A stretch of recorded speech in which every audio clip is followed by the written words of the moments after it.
So one of the most controversial topics and discussions that have been going on since forever, right, is Noah's flood. Controversial passage from the Bible. And a lot of people go back and forth and debate about different things about it, whether or not God was trying to restore order, all that type of stuff like that, you know? So we're going to dive into a pretty interesting conspiracy today, right? This video is titled, The Hidden Truth About Noah's Flood from the Bible. We Were Lied. All right? So I'm guessing they're saying we were lied to. We're going to get into it. So if you're new, you know what to do. Hit that subscribe button. Join the channel. See, it's already got me. It's already got me messed up. Join the channel and hit that like button for more content. Let's check it out.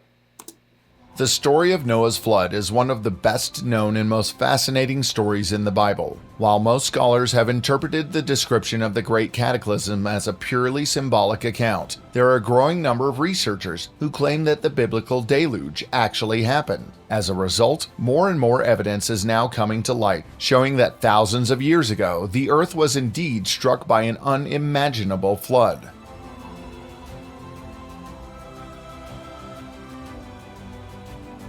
The problem, however, would be the fact that this real historical event was only incompletely presented in the Bible. Assuming that this is the case, why is the hidden truth withheld from us? Could the church have lied to us to maintain their Vatican. Sorry, y'all. Something's in my throat. Their own version of history? The answers to these questions are complex and controversial, but the evidence that the flood actually happened cannot be dismissed. So let's dive into the past together and look at our own history in a whole new light.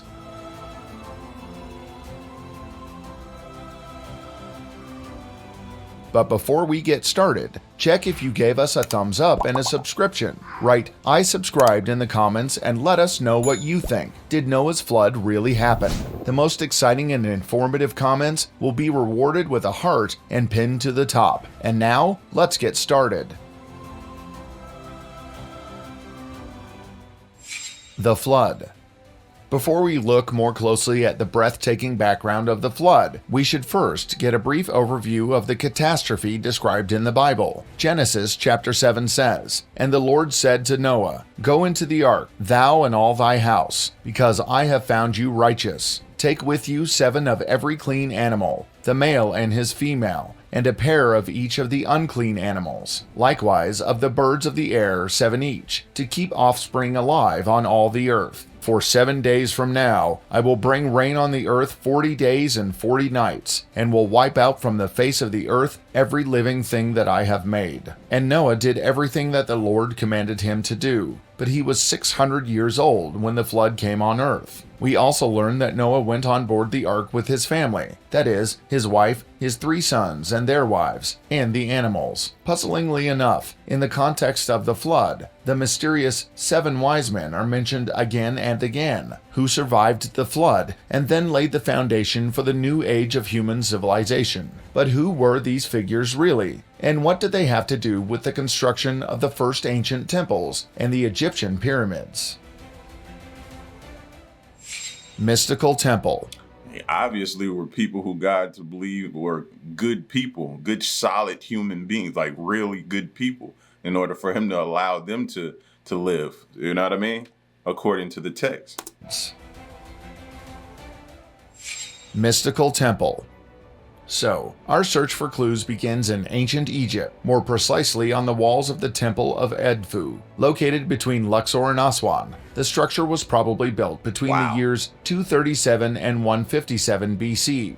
The sparsely preserved wall fragments are interpreted by the scientists as the texts that are supposed to explain the beginning of the cosmos. What's more, within these ancient symbols are said to be some hidden messages that let the historical truth shine in a completely new light. Representing that mystical temple that existed from the beginning of the world, this building is said to have served as a reminder and projection of divine origin.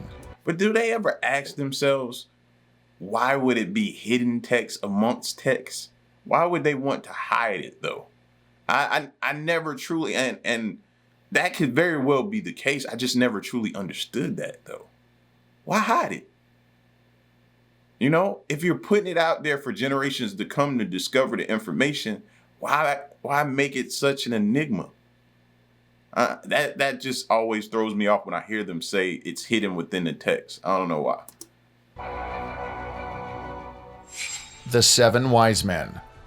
But what could have been meant by the beginning of the world? Did this designation actually refer to the birth of the earth? Or rather to that age which was called Zept Tepi in the ranks of the Egyptians? During this, quote, time of the first return, the gods are said to have lived side by side with humans on earth. The divine knowledge then revealed was said to have been collected by mortals in a sacred book, which also recorded the location of the sacred mountains. In addition, many ancient Egyptian temple inscriptions repeatedly referred to a group of 7 wise men. These were the only divine creatures who knew how to build temples and holy cities. Thus it was that the 7 sages oversaw the construction of these structures from the tops of the sacred mountains. Particularly interesting, the locations of those mountains are equated by some researchers with those of the magnificent pyramids. Thoth, who is the god of the moon in Egyptian mythology, is said to have been involved in the activities of the 7 wise men. Together, this alliance pushed forward countless monumental construction projects, including the monumental pyramids. Sensational finds. The problem, apart from the fact that their number was 7, today, we know nothing more about this mysterious group. In order to draw a link back to the flood, we should not forget at this point that the catastrophe was by no means the only one documented in the Old Testament. The Sumerians, the Babylonians, and the Greeks, as well as many other peoples, also knew stories about dramatic floods that wiped out large parts of earthly life. Against this background, it seems reasonable to conclude that the deluge described in the Bible actually goes back to other, much older narratives. Isn't this interesting, right? Because you hear the biblical aspect of it, the biblical side of it. But just here recently, we were just discussing underwater volcanoes and how if they truly erupt and explode, how they can create a huge tsunami. Depending on you know what I mean? Depending on how much or how great the force is of the eruption, it can create a huge tsunami and wipe out some things. So I kind of wanted you to hear that side and then turn and give you this side as well from this context of what things were, because I can't help but think about volcanoes when I'm hearing this stuff. Well, was it a volcano? Was it, you know what I mean? Take a look at the breathtaking discovery that the British archaeologist Austin Layard recorded in Assyria in 1849. Together with his team, he recovered around 25,000 cuneiform tablets, which listed, among other things, the kings who ruled the country before and after the Great Flood. However, the archaeological treasure contained another, not entirely insignificant component, the world-famous Gilgamesh epic. The Gilgamesh Flood. Interesting to know, this fact only became known more than 20 years after the original discovery. So, in 1872, George Smith decided to decipher more parts of the now outdated collection of plates. Long story short, the story that is so famous today is about the eponymous King Gilgamesh of Uruk, who sets out for the ancestor of the human race in order to seek immortality there. The 11th panel, which bears the title The Flood, is particularly exciting for us today. Asked by Gilgamesh why he is immortal unlike himself, Utnapishti revealed the ancient secret of a catastrophe long ago. If we look straight into the details of this tradition, it should be immediately clear to everyone why the biblical Noah variant is most likely just a modification of the Gilgamesh tablet. For the sake of completeness, however, it should be noted that the version of the tablet has not been preserved in its entirety, which is why its content was reconstructed from Sumerian, Babylonian, Akkadian, and some other fragments of tradition. The Ark of Ziusudra.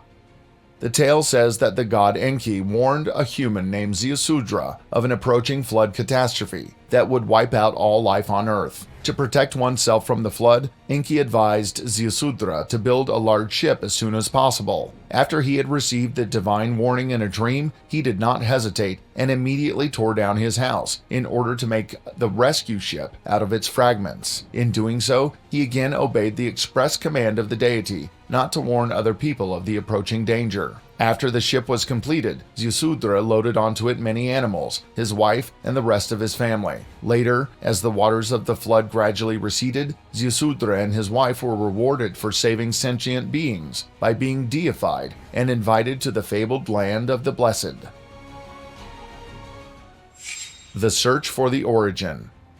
At this point, let's look further beyond the biblical box. In addition to the mythologies already mentioned, massive flood disasters were also described in numerous other cultures, including Hinduism, in the ancient Icelandic sagas, in the ranks of the Australian Aborigines, and in China antiquity. In view of this equally lush and diverse source situation, is it really conceivable that all these stories should have a purely metaphorical character? Are we really just dealing with a myth that has been picked up and modified in different parts of the world? It is certain that many severe floods have indeed occurred on Earth over the millennia. In this regard, there's a theory that the sagas really do relate to real events, but dramatize them to the limitless. What we do know... See, herein lies the controversy, the pull, the push and pull of everything. Right here. This is the main crux of it right here. As to, they were very accusatory of saying, okay, well, these stories are not real. They're based on different things that happened, and they just, fictionalized it and created something to create and push fear onto people. That has been the controversy right there. Do relate to real events, but dramatize them to the limitless. What we do know is that between the years 13,000 and 9,000 BC, parts of Asia and Europe experienced repeated so-called continental megafloods. Such incidents typically occur when ice reservoirs rupture. Also, volcanic eruptions, sea and earthquakes, and the inrush of water into the Black Sea are repeatedly discussed as causes of the deluge. On the other hand, no less exciting are the approaches that locate the background of the flood not on Earth, but in the proverbial heaven, or precisely, in space. Alien trigger.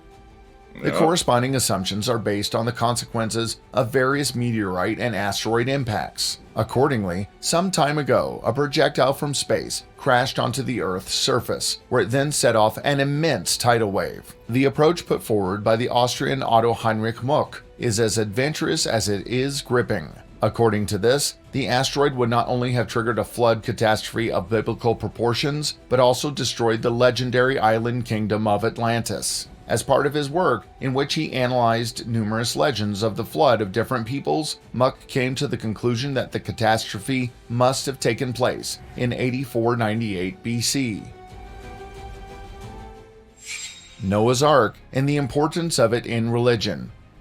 Noah's Ark is one of the most widely discussed stories in world history. What makes the Ark particularly interesting is that it has not only been spoken of in the Christian Bible, but also in texts from Judaism and Islam. On top of this, the Sumerians, known as the people of Shinar, spoke of a great flood as well. By all means, this flood does seem to have taken place a few thousand years ago, but scientists and researchers have questioned the validity of these texts until now. Many researchers wondered if a ship of this size and construction would have been able to survive a mass flood. Others... Mythbusters, where you at? They might have already done something like that.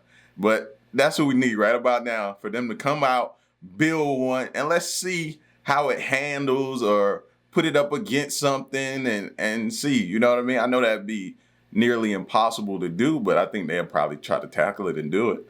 I want to see that. Also wonder how the ship could have been large enough to fit so many animals. However, experts are now convinced that the story is true after finding what they believe to be the remains of Noah's Ark in a mountain range in Turkey. Yep. Noah's Ark in the mountains of Ararat.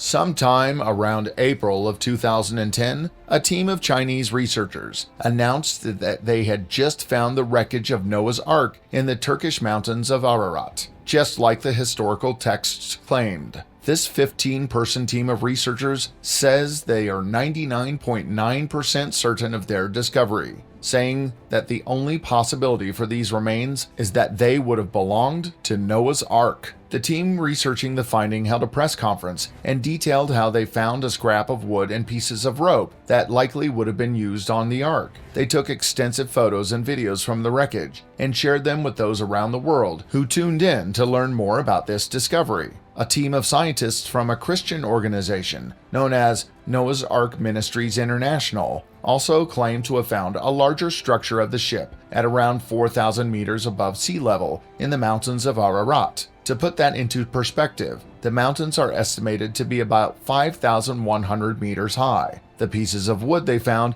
are said to be around 4,800 years old, which would perfectly fit in line with the stories told in the book of Genesis, considering biblical history dictates the world is only around 6,000 years old. What makes this discovery so incredible is that the researchers found not only fragments of cypress wood, the exact wood that Noah was commanded to use, they also found evidence of the ship being divided off into several smaller segments. These segments closely resemble stables that would have been used to house the animals. According to the team of researchers, these stables would have been sized well enough to fit roughly 2 of most animals on Earth, including large mammals such as lions, bears, or elephants. The exact location of these findings is said to have been kept a secret by the Turkish government until further excavations could be made. However, there's a lot of speculation that these findings may not be genuine. According to several scientists and researchers, a find like this would not be plausible, considering the amount of time that has passed since the Ark would have struck land. Some scientists also reject the idea that Noah's Ark ever existed in the first place. However,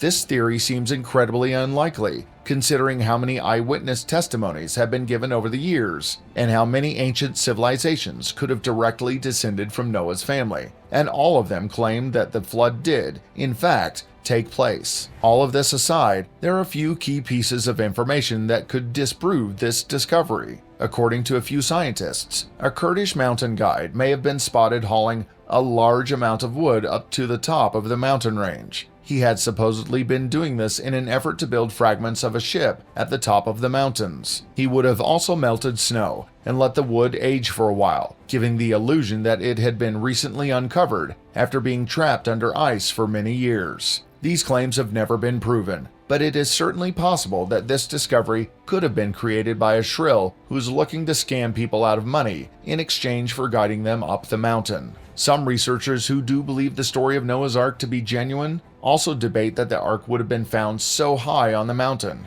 According to these scientists, if the story is true, it's almost impossible that the water levels would have risen high enough for the Ark to reach more than 4,000 meters above sea level. According to the researchers, there simply isn't enough water in the world to take a boat so high.